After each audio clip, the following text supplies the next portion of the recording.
What's up, guys? I'm back for another podcast.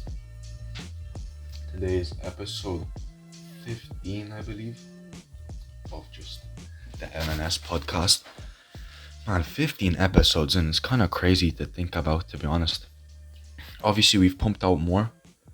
I'd say we probably pumped out like 23 at this point with all the specials and the predictions ones, but no, it's crazy, guys. It's crazy, honestly. We appreciate the support. Obviously, there are some people watching. We see the views, so to all of you who are watching, we do appreciate it. Goat Squad, as always. But yeah, today's gonna be a calm one. It's gonna be a calm one, yeah.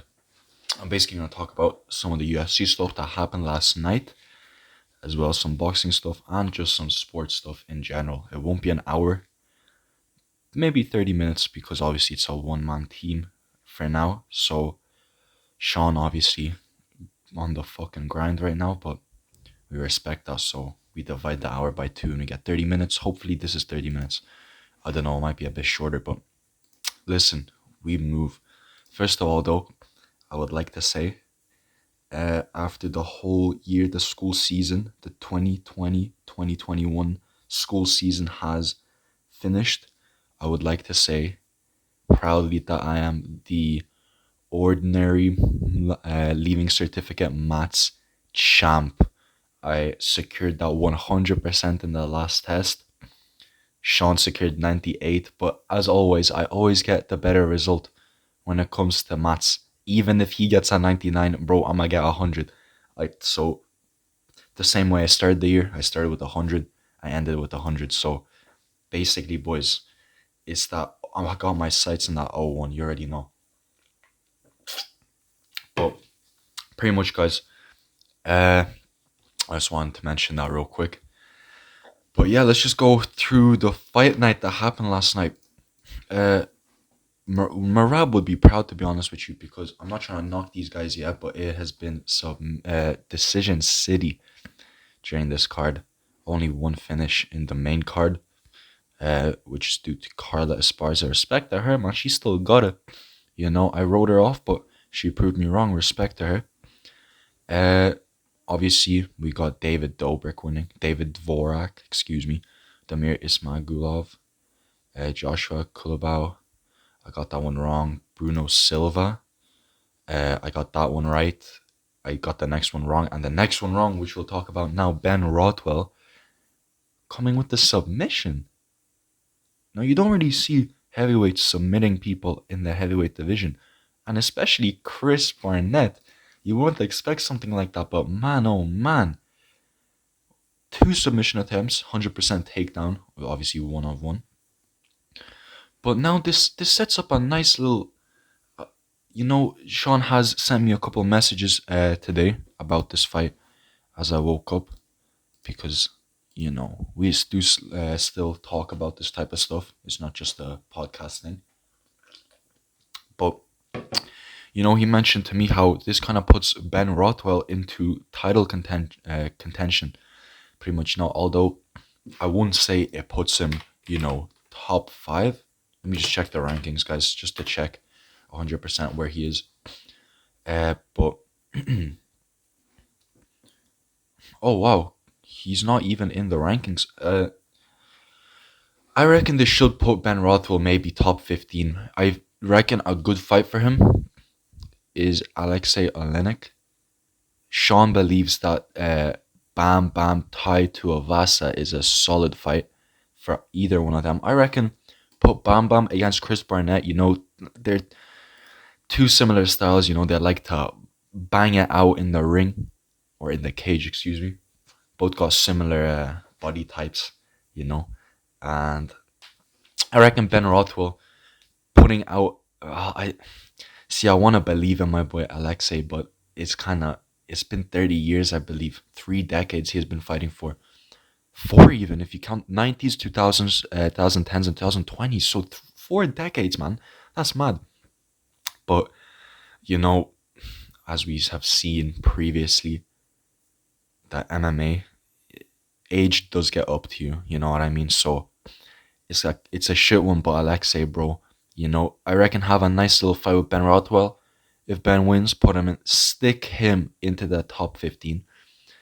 If not, Alexei, fair fucking play. You'll get that 60th win. I believe it's the 60th. I'll just make sure now. Alexei Oleinik.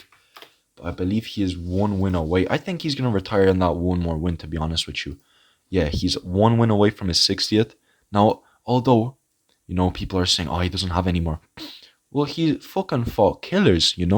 He fought Derek Lewis before that, who is basically going to fight for the title real soon. And then Chris Dawkins, who is an up-and-comer. I watched that fight. He was a banger there, man. I won't lie. But by the looks of it, Alexei does actually have a fight coming up against Sergey the Polar Bear Spivak, a 26-year-old from Moldova, who also seems to have more submission wins. He has 6 submission wins, 5 KOs, 1 decision, and 2 losses. He has lost to Walt Harris before in his UFC debut, but he won against Tai Tuivasa as well straight after with an arm triangle. So, hey, this is actually a solid fight, to be honest with you.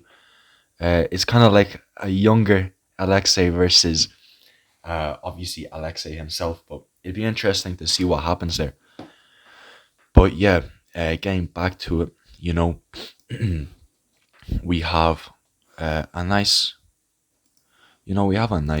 heavyweight scene going on right now. Chris Dawkins actually, I forgot to mention let me just tell you now, number 10, so he wasn't losing to nobodies, but yeah, guys, Ben Rothwell definitely should maybe get another fight, try and get into the rankings.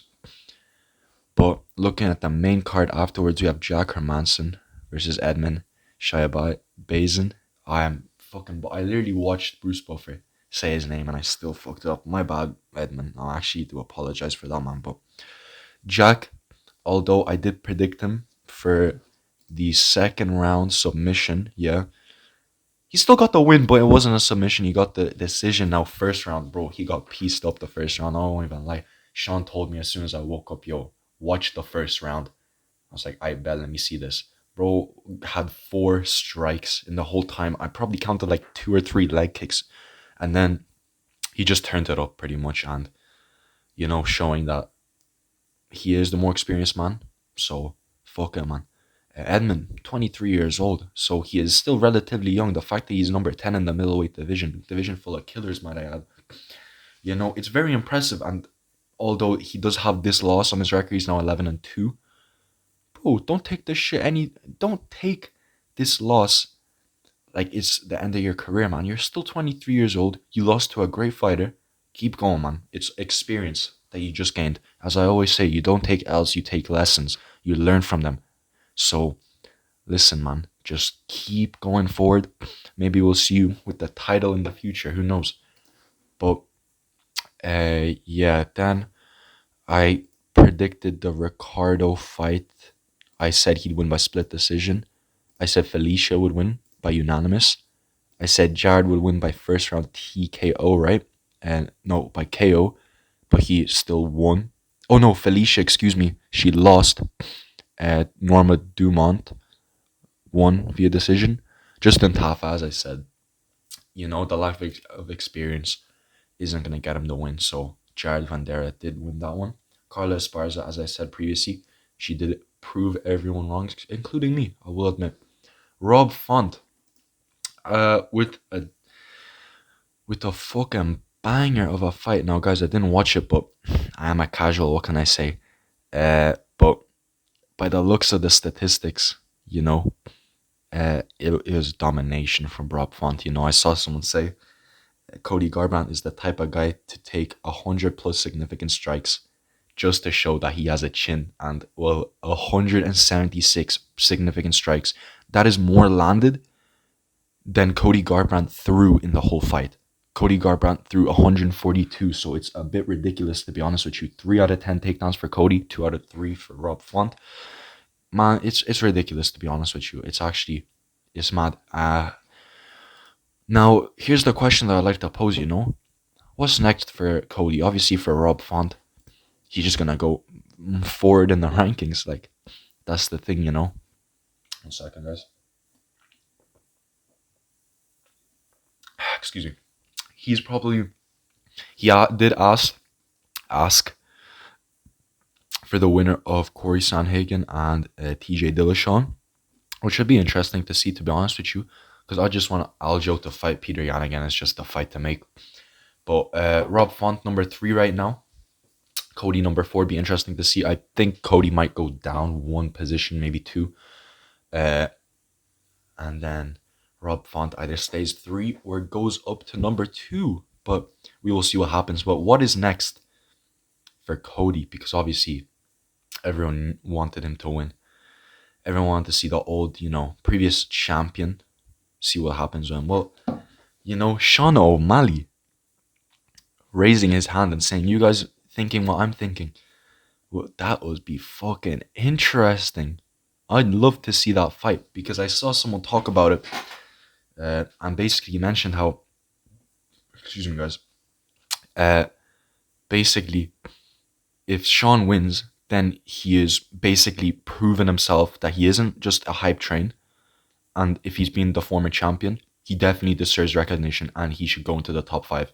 If Cody wins, well, he just derails someone that everyone, has on such a high pedestal. Because let's be real, yeah, even though Sean isn't even in the top 15, he is still held very highly by a lot of people, even my co-host Sean, Now, I'm not going to try and take anything away from Sean O'Malley, we have seen him fucking starch people. We definitely do see how he is a good fighter.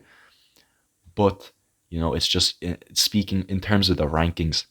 Do you know what I mean? If Cody wins this, it'd be a pretty big boost of confidence for Cody, even though he's 1-4 right now. So it's a bit, shit, but it is what it is, I guess. Yeah, let's get on to the next thing then. During this fight night as well, we saw Paul Felder, retire. So listen, man, happy retirement, man. Enjoy it. It's great to see that, one of the things that I always think, like, if I was a sports person, whether I was a fighter, basketball player, or something, these guys dedicate their whole lives to sports. And when the time comes, obviously they're still mentally there. Physically, they're not, though. They can't compete there. So it's shit to see because as soon as you've done so much this, you just can't, you could still train, but how are you going to feed your kids? How are you going to pay for the bills? You're not going to be fighting unless you go to like a shitty circuit and keep getting knocked out. But, it's kind of like, what do you do from there? Because you've dedicated your whole life. Like even right now, I'm still young. I could still find something to do. I could quickly find a passion. These guys, it'll be harder, but like, man, they've dedicated their whole life. They know nothing but their sport, and the fact they just have to stop it and find something new to do. It's kind of disheartening to see for some people. But for Paul Felder, it's great to see that he still works for the UFC.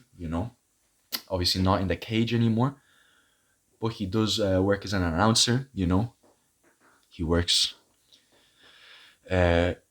basically like Michael Bisping. Essentially, it's great to see the UFC showing their ex-fighters some love. You know what I mean? And yeah, happy retirement, bro. Honestly. Next up, actually, is a thing that me and Sean were talking about yesterday. Obviously, we saw Tony Ferguson lose last week. And we were just kind of talking about what happens for Tony Ferguson next. Now, I was listening to Ariel Helwani yesterday.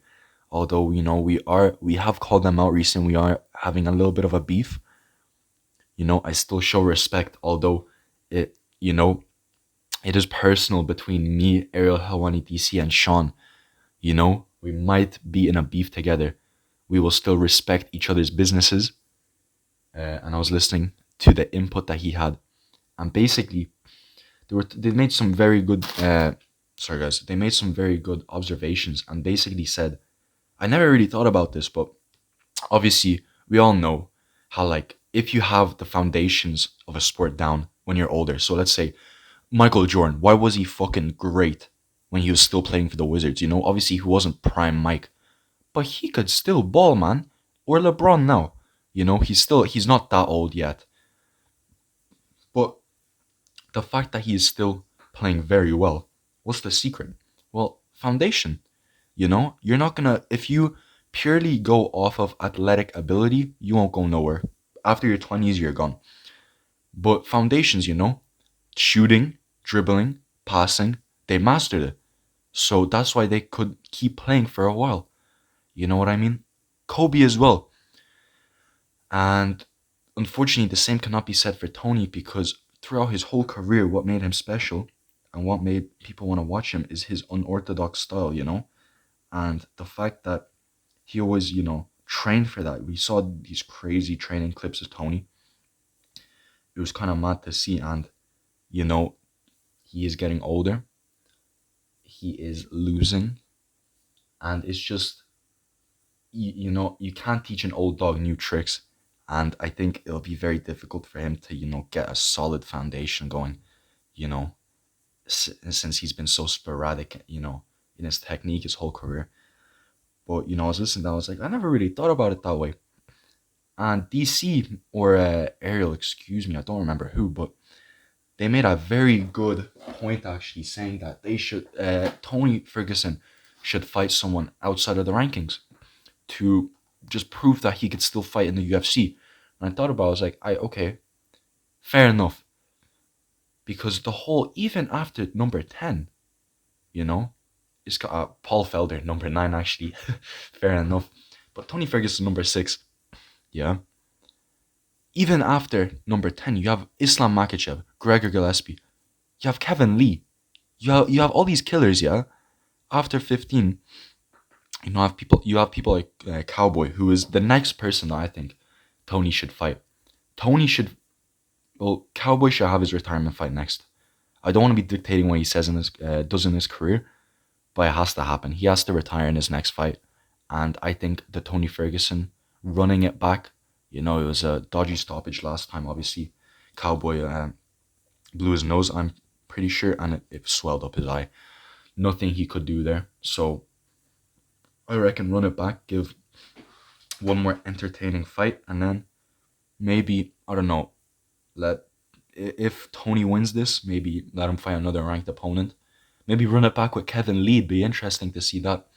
Or put him against Islam. You know, we'll see B-Tech, Islam versus, Khabib versus Tony again. But, you know, one person, I mentioned, you know, the unranked thing to Sean, and he said, well, you know, there's a new fighter that the UFC has acquired recently, you know, big name, Paddy the Baddy. And I was thinking about it, and we were like, yo, fuck, that's a solid idea, you know, and I want to say it now, yeah? If you see this fight, I DM'd Dana yesterday. I have the screenshots to prove it. I won't put it up now because then people are going to Photoshop it, say it's theirs. But Paddy the Baddy against Tony Ferguson, I don't see anyone talking about that. That is a fucking solid idea because if Tony wins, still, even if that's an unranked opponent, you just beat a big name. If Paddy wins, well, he's going straight into the top 10. You know, he already has this much hype around him. Beating Tony would add even more hype. So this is a win-win situation, isn't it? And I was thinking maybe have Tony, if he loses to Paddy the Baddy, first, let him fight against Cerrone, and then possibly both of them go out on that fight, you know? Although you don't want to see it. It's a shit one, but it is what it is, I guess. But yeah, Paddy the Baddy versus Tony. Will we see that soon? Hopefully. One more fight that people want to see actually. Michael Chandler versus Justin Gaethje. This is a fight that I'd love to see as well. I won't even lie to you guys.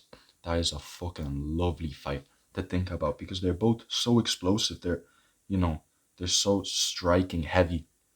I'd love to see this fight. And they're both good wrestlers as well. Don't get me fucking wrong. Michael Chandler versus Gaethje. We all obviously know that the winner of Poirier versus Conor, whether you like it or not, is going to be next up for Oliveira. But I reckon the runner-up after that should be the winner of Michael Chandler versus... we have Michael Chandler versus Gaethje. Whoever wins that is the runner-up for that. And the two losers of the Poirier-McGregor and Chandler-Michael fight together. But to be honest, if Conor McGregor loses this fight, I don't see him fighting anymore. I see him retiring, to be honest with you, because we saw Usman talk about it on ESPN, saying he's just a regular fighter now. And I'd like to agree, to be honest with you, although we do see skin fade Conor now, posting pictures of him in the gym working. You love to see that shit, but I'm still not really convinced that Conor is going to be back to his good old days. So prove me wrong, hopefully. Prove me wrong. I want him to win so badly, but I'm still sticking to my word. I'm probably going to stick to it all the way through. I believe that Poirier will win. I believe Poirier will probably finish him again. But I want Conor to win. I've been sticking to that since January, since the first couple episodes of the podcast, and I'm still 10 episodes in. You know, I'm still going to be sticking to that shit. But yeah, guys, this is pretty much the MMA segment done. Obviously, as I said yesterday, no UFC event next week, so it's going to be just UFC news. Hopefully it won't be a dead week. But going into boxing next, actually, guys, we have had this whole fucking thing. It's been weird. But Tyson Fury versus Wilder, there's been an arbitration happening. Now, I don't know if I said it right, boys, because I won't lie, I haven't heard this word before. But an arbitration, basically a judge has told Tyson Fury that he has to fight Wilder for the third time before he fights AJ. Now, Wilder has just belt blocked the whole the unification bout, excuse me. And it's a bit ridiculous, to be honest with you. Nobody wants to watch Wilder get whooped, to be honest with you, because that's what I believe will happen. It just poses a weird fucking situation, because not only is Tyson Fury meant to fight Wilder now in July 24th, AJ is going to be fighting Usyk. What the fuck, man? Now, if this goes to plan, AJ beats Usyk, Tyson beats Wilder, then hopefully next year, because we won't see it at the end of this year, next year, we will see Tyson versus AJ. But now that we have a fight, you never know what could happen in heavyweight boxing. Everyone says this, even AJ himself. Tyson Fury might get starched by Wilder. Because Wilder, let's be real, his right hand is a threat. He might catch Tyson clean, and this time, Jesus won't be on Tyson's side.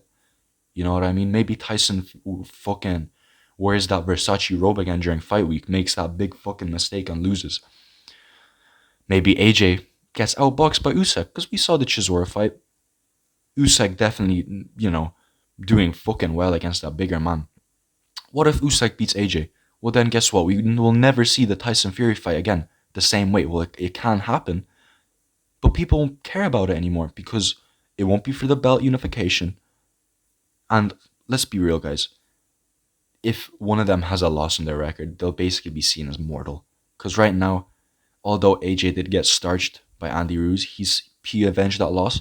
He beat Pulev. People want to see him fight Tyson Fury right now. It's like a gamble, guys. Because if either one of them loses, it's ruined. Nobody gives a fuck about this fight anymore. People will care, but it won't be as big as this. However, the good side is that if both of them win convincingly, then that is a true fight to see. AJ beating number one contender, cruiserweight GOAT Usyk. Tyson Fury shutting up Wilder for the third time. Yes, third, guys.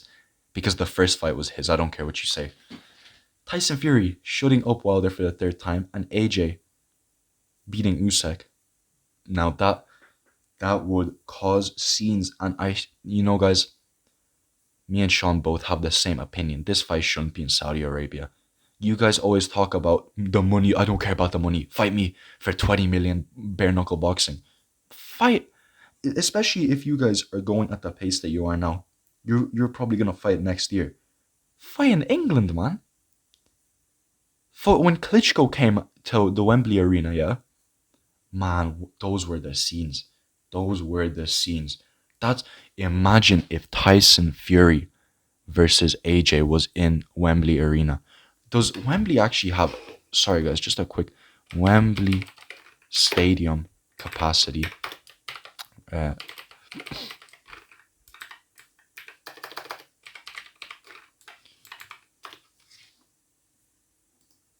okay, Wembley. I was just thinking because the Tottenham Stadium is pretty recent.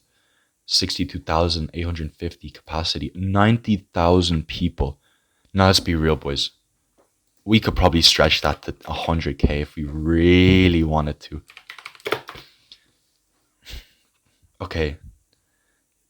Yeah. Wait. Yeah, 90K. Okay, 90,000 people. 90,000 people screaming for AJ or Tyson Fury, you know, in on English soil. Man, that'd just be the biggest win for England, to be honest with you. Seeing that fight would be ridiculous. And I'd fucking love to see that fight, especially with the crowd that they would have. You know, that Klitschko, I won't lie, guys, that was the first time I actually watched. I didn't even know who AJ really was. I was just like, oh, I knew Klitschko because obviously I've got some Ukrainian in me, but I didn't know who AJ was. I was not into fighting at all. I was watching the fight live with my mate. I was saying, who's this AJ guy? He's getting starched. Bro, did he prove me wrong? And it led me into I think that's what really started off my love of, boxing, MMA, all that stuff. That was the starting point for me. And, watching that fight opened me up to this world. And man, the scenes were immaculate. The entrances, the fucking crowd noises, the chants, even the coming up to it as well. The wins. There were people, fucking like a bunch of people there. It's sad to see that money has really ruined this because now, it's boxing's a business at the end of the day, like most sports. Unfortunately, the managements are gonna look for money, as much money as possible, instead of making the fans happy. Because as much as you want to see it, like Tyson and AJ, let's be real here, you you won't do it for even a mil. Like even if you got offered 1 million, which is a healthy sum, I understand that you guys make a lot more. 1 mil is nothing to you, but do it for the fans. Come on, do it for everyone that wants to see this fight. Do it for your people. You know what I mean? But it's not.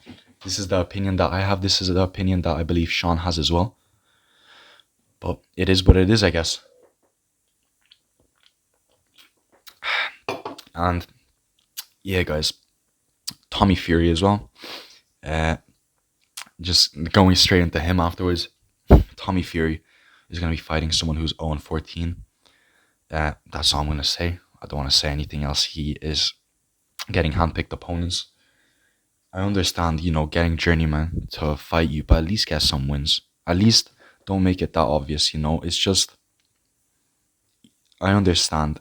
It's kind of like Tommy Fury, He's a social media star, He is more of that guy, and having a boxing record is kind of like a nice little thing for him, especially for his family. It's important. But feed him someone that's decent, especially since you want to build up this whole storyline of Jake Paul fighting him.